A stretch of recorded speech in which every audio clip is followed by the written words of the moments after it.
بڑی اہم آیت ہے یہ مسلمانوں کے سیاسی اور اجتماعی نظام کے بارے میں۔ فرمایا کہ اللہ تمہیں حکم دیتا ہے کہ امانتیں ان کے سپرد کرو جو اہل ہیں۔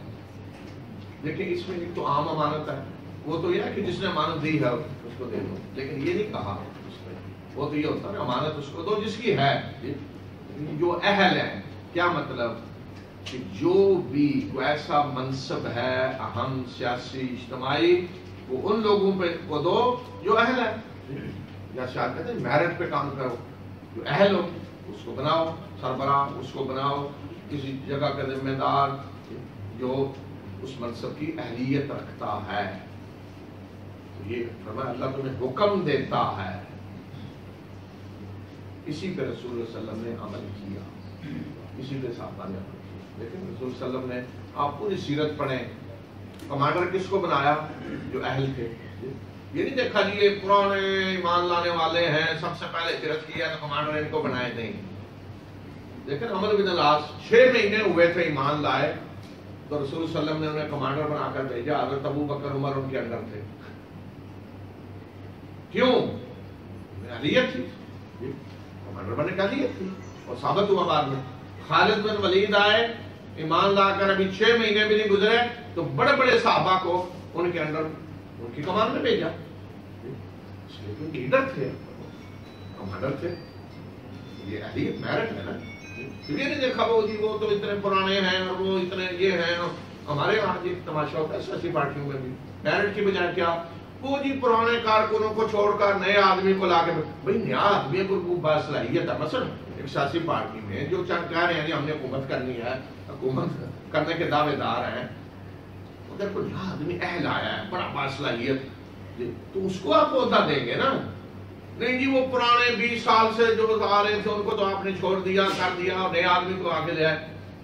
20 سال پرانے نکمے نااہل ہوں تو انہیں اس وجہ سے عہدہ دیا جائے کہ 20 سال ہو گیا انہیں کسی پارٹی میں، نہیں، اہل آدمی کو دیا گیا۔ رسول صلی اللہ علیہ وسلم نے ایسے کیا، یہ نہیں دیکھا وہ پرانے لوگ ہیں۔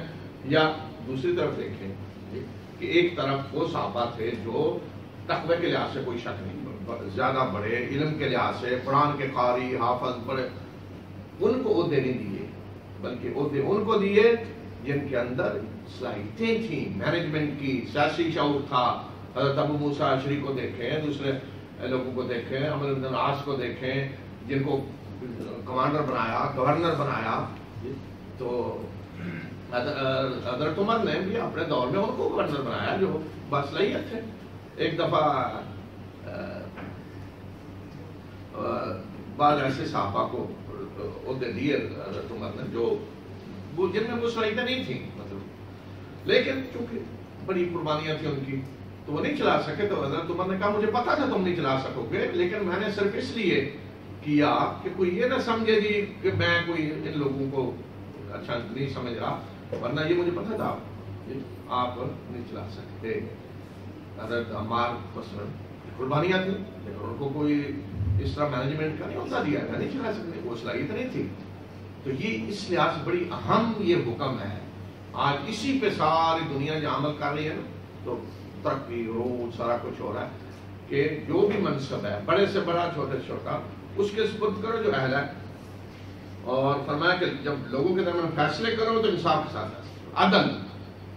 عدل ہو اور میرٹ، دو چیزیں آپ اپنا لیں، یہ اللہ کی سنت ہے، قوم ترقی کرے گی۔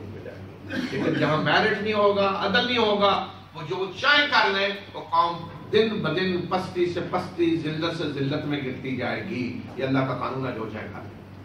یہ نہیں ہم مسلمان ہیں، آپ ہوتے رہے مسلمان، آپ پڑھتے رہے نمازیں، جو چاہیں کرتے رہیں، حج اور عمرے، اگر ان دو چیزوں کو آپ نہیں اپنائیں گے، میرٹ اور عدل، تو دنیا میں آپ کے لیے ذلت اور رسوائی کے سوا کچھ نہیں ہے۔ یہ اللہ کی سنت ہے، یہ اللہ کی سنت ہے۔ وَلَن تَجِدَ لِسُنَّتِ اللَّهِ تَبْدِيلًا، اور اللہ کی سنتوں میں تبدیلی نہیں ہو سکتی۔ ان سنتوں کو کوئی کافر بھی اپنائے گا ترقی کرے گا، میرٹ، عدل، اور اگر کوئی مسلمان ان کو نہیں اپنائے گا تو ذلت اور رسوائی اور پستی میں دن بدن گرتا جائے گا۔